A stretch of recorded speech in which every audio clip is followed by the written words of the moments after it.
आज के दौर में जो पति पत्नी होते हैं वो एक दूसरे के साथ क्या सोच कर रहते हैं? क्या ये सोच कर रहते हैं कि हम पति पत्नी हैं इसलिए रह रहे हैं? क्या उनके बीच में कोई ऐसा प्रेम, ऐसी भावनात्मक जुड़ाव नहीं होता है जिसकी वजह से वो ये सोचे कि नहीं, इनके बिना हम नहीं, हमारे बिना ये नहीं? नहीं होता। बहुत से ऐसे परिवार हैं, बहुत से ऐसे पति पत्नी हैं जो एक दूसरे के साथ सिर्फ इसलिए रहते हैं क्योंकि उनको ये चीज समझ में आती है कि हम पति पत्नी, हमें ही साथ में रहना है। उनके बीच में कोई भावनात्मक जुड़ाव नहीं होता है। आज की ये कहानी यही चीज दर्शाएगी और आपको अंदर से दहला देगी। नमस्कार दोस्तों, मेरा नाम है जीआरडी और आप देख रहे हैं 8 PM विद जीआरडी। चलिए मैं इस कहानी की शुरुआत करता हूँ। ये कहानी इटावा उत्तर प्रदेश की, इटावा जो कि उत्तर प्रदेश का काफी विख्यात जो है जिला है, वहां की ये कहानी है। एक परिवार होता है जिसमें हकीम सिंह नाम का एक इंसान होता है जिसकी उम्र है लगभग 36 साल, और उसकी पत्नी किरण जिसकी उम्र है लगभग 34 साल। 2 साल का फर्क है दोनों के आपसी रिश्ते में। दोनों की उम्र में सिर्फ 2 साल का फर्क है। पति पत्नी है, साथ में रहते हैं, काफी अच्छे से रहते हैं, कहीं कोई दिक्कत की बात नहीं है। हकीम सिंह जो है वो अहमदाबाद में गार्ड की नौकरी कर रहा है, और नौकरी करने के दौरान उसे इस चीज की चुनौती है उसको कि घर आकर उसे एक अच्छा सा घर बनाना है ताकि उसके बच्चे बड़े होकर अच्छे से वहां पर रह पाए। हकीम सिंह जो है छुट्टी लेकर अपने घर आता है। घर आने के बाद उसकी पत्नी कहती है इस चीज को, किरण कहती है कि घर कब तक बनेगा, क्योंकि बच्चे अब बड़े हो रहे हैं, घर बन जाएगा तो ज्यादा अच्छा रहेगा। हकीम सिंह कहता है कि ठीक है, मैं आया भी उसी लिए हूँ, चलो घर बनवाते हैं। हकीम सिंह जो है ठेकेदार को ठेकेदारी देता है और घर जो है बनना शुरू हो जाता है हकीम सिंह का। अब उस दौरान उस घर में जब घर बनता है तो आपको भी पता है कि वहां पे लेबर, मजदूर, मिस्त्री, बहुत सारे लोग होते हैं। वहीं पर एक लेबर काम करता है जिसका नाम होता है दीपू, जिसकी उम्र होती है 20 साल। वो वहां पे काम कर रहा होता है।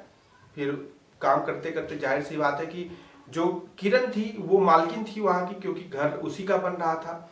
तो दीपू अक्सर जो है मालकिन मालकिन कह के बोला, मालकिन ये चाहिए, मालकिन वो चाहिए, मालकिन ऐसे, मालकिन वैसे। ये चीज, सारी चीजें चल रही थी। हकीम सिंह भी काफी खुश थे क्योंकि हकीम सिंह का घर बन रहा था, जाहिर सी बात है। इसके बाद चीजें ऐसे चल रही होती हैं, लेकिन दीपू और किरण दोनों की उम्र में देखिए लगभग 14 साल का फर्क है। लेकिन ये दोनों आपस में एक दूसरे से बात करना शुरू कर देते हैं। एक मजदूर जो मजदूरी करने गया था वो घर की मालकिन से ही बात करना शुरू कर देता है। ये आपस में बातचीत शुरू कर देते हैं, फोन नंबर एक्सचेंज कर लेते हैं, एक दूसरे से कॉल पे बात करने लगते हैं। लेकिन अब ये सोचने लगते हैं, आपस में यहां तक बात करने लगते हैं कि हम लोग एक दूसरे के साथ कैसे रहेंगे, क्योंकि बीच में तो हकीम सिंह है। किरण का पति हकीम सिंह जब तक बीच में है तब तक ये लोग साथ कैसे रह पाएंगे। अब देखिए ये योजना को कैसे ये आगे चल के बढ़ाते हैं और कैसे इस पे काम करते हैं। इसके बाद हकीम सिंह का जब घर कुछ बन जाता है, इसके बाद हकीम सिंह वापस अहमदाबाद गार्ड की नौकरी करने वापस चला जाता है और वहां पर वो अपनी नौकरी करने लगता है। कुछ दिन बाद जो दीपू होता है वो भी जो है अहमदाबाद जाता है। अहमदाबाद जाकर वो मिलता है हकीम सिंह से। आप हकीम सिंह में और दीपू में पहचान पहले से हो गई होती है। तो दीपू कहता है हकीम सिंह से कि भाई साहब, हमको भी कहीं नौकरी वगैरह दिलवा दीजिए, मिल जाएगी तो हमें, हमारे लिए भी अच्छा रहेगा, मेहनत मजदूरी नहीं करनी पड़ेगी। हकीम सिंह को काफी सही लगता है दीपू। वो कहता है कि हाँ, तुझे मैं नौकरी दिलवा दे रहा हूँ, तो मेरे साथ ही रहना, कोई दिक्कत की बात नहीं है। हकीम सिंह खुद एक गार्ड था और दीपू को भी एक गार्ड की नौकरी दिलवा देता है। अब हकीम और दीपू दोनों एक साथ रहते हैं, लेकिन हकीम को यह नहीं पता था कि रात में जब दीपू किसी से जो फोन पे बात करता है वो कोई और नहीं बल्कि हकीम की खुद की पत्नी ही होती है जिससे दीपू रात में बात करता है। लेकिन हकीम को इससे कोई फर्क नहीं पड़ता, क्योंकि दिन भर काम करने के बाद हकीम जब घर पे आता है तो दीपू और हकीम मिलकर दारू बनाते हैं, दारू पीते हैं और मस्ती से आराम से सो जाते हैं। यही इनकी दिनचर्या चल रही होती है। लेकिन एक दिन ऐसा आता है जो कि हर चीज को पलटने वाला था, हर कहानी बदलने वाली थी, हर चीज बदलने वाली थी। क्योंकि घर पे फोन आता है अचानक से, किरण के घर पे फोन आता है और ये चीज बताई जाती है कि हकीम की मौत हो गई। ये चीज सुनकर घर वाले रोने बिखरने लगते हैं कि आखिर ऐसा कैसे हुआ। तो पता चलता है कि ज्यादा दारू पीने की वजह से मौत हो गई। अच्छा, ये सारी चीजें होती हैं। अब आगे क्या होने वाला था? हर किसी को ऐसा लगा कि हो सकता है बहुत ज्यादा दारू पी ली होगी तो ऐसा ही हुआ होगा। नहीं, अब आप सुनिएगा हुआ क्या था। हुआ यह था कि जो दीपू है और जो किरण है, इन्होंने आपस में योजना बनाई कि कैसे हकीम को बीच से हटाया जाए। दोनों ने फोन पे एक दूसरे से बात की और बात करने के बाद कंफर्म किया कि कैसे चीज़ों को किया जाए। योजना के अनुसार दीपू ने हकीम को एक रात में खूब बल भर दारू पिलाई, इतनी पिलाई कि हकीम अपने होश में नहीं था। और इस दौरान दीपू ने तकिया से हकीम को दबाना शुरू किया। हकीम ने भी अपना पूरा ताकत लगाया, लेकिन वो होशो हवास में नहीं था, जिसकी वजह से उसकी पूरी ताकत नहीं लग पा रही थी। इस मौके का फायदा उठाकर दीपू ने गला घोटकर हकीम की हत्या कर दी और इस तरीके से उसको मारा कि कहीं से भी ऐसा नहीं लगा कि उसकी मौत गला दबाने या किसी और चीज की वजह से, तकिए से मुंह दबाने की वजह से, सांस फूलने की वजह से, दिल की धड़कनें रुकने की वजह से हकीम की मौत हो गई।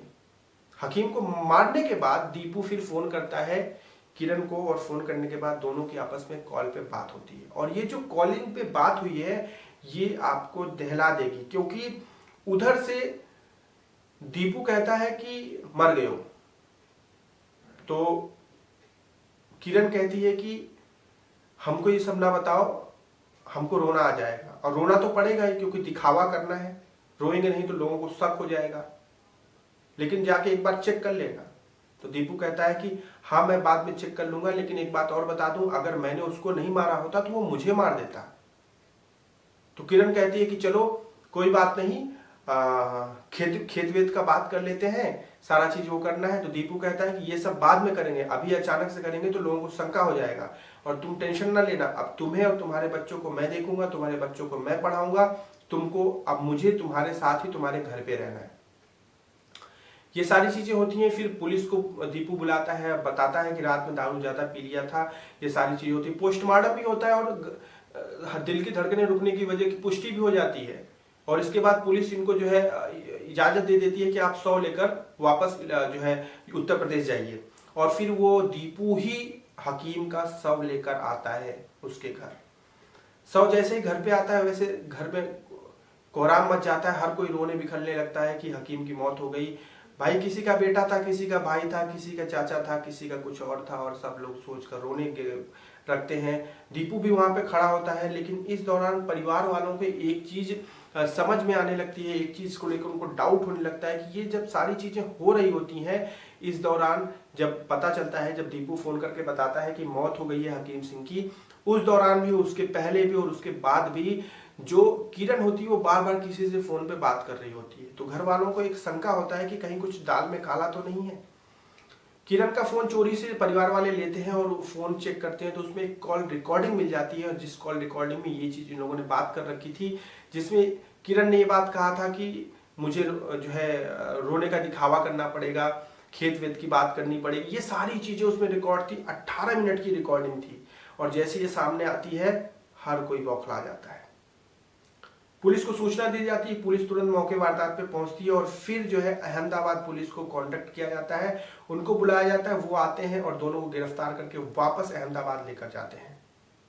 अब यहाँ पर किससे चूक हुई?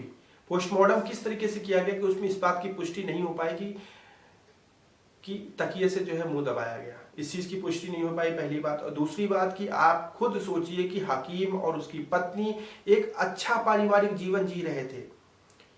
हकीम अपने परिवार, अपनी पत्नी के लिए ही कमा रहा था, घर से इतने दूर जाकर दिन रात मेहनत करके वो इसीलिए कर रहा था। लेकिन पति पत्नी में अगर भावनात्मक एक जुड़ाव होता तो शायद किरण को उसको अपने पति को मरवाने में 1000 नहीं लाख बार सोचना पड़ता, लेकिन ऐसा कुछ नहीं हुआ। एक 20 साल का लड़का मिला जिससे प्रेम प्रसंग बढ़ गया इनका। क्या आपका प्रेम था? नहीं, ऐसा नहीं, वो भी सिर्फ एक अट्रैक्शन, एक आकर्षण था, जिसे लोग आजकल के समय में प्रेम समझ लेते हैं कि भैया हमको तो प्रेम हो गया। सिर्फ एक आकर्षण था। जो अपने पति का नहीं हो पाई वो अपने प्रेमी का कैसे हो पाएगी? वो प्रेमी नहीं था, मैं अभी भी मानता हूं वो प्रेमी नहीं था, वो सिर्फ एक आकर्षण है। आज की यही कहानी थी। सोचकर भी इंसान अंदर से इतना विचलित हो जाता है कि जमाने में ये सारी चीजें कैसे हो रही हैं। लोग इतने इतने मतलब पत्थर दिल कैसे हो सकते हैं? क्या लोगों का किसी से कोई जुड़ाव नहीं होता है? 10 साल 15 साल हो चुके थे शादी को, 10-15 साल में क्या उसके पति के साथ इतना जुड़ाव भी नहीं हो पाया कि 20 साल के लड़के के लिए अपने ही पति की हत्या करवा दी। खैर कोई बात नहीं, आज की कहानी थी, और हम आपसे उम्मीद करेंगे आप जहां पे भी रहें सुरक्षित रहें, सावधान रहें, सतर्क रहें, आंखें खोल कर रखें, क्योंकि जमाना बहुत खराब है। कल रात्रि एक नई कहानी के साथ मैं आपसे मिलूंगा, तब तक अपना ध्यान रखिएगा। जय हिंद।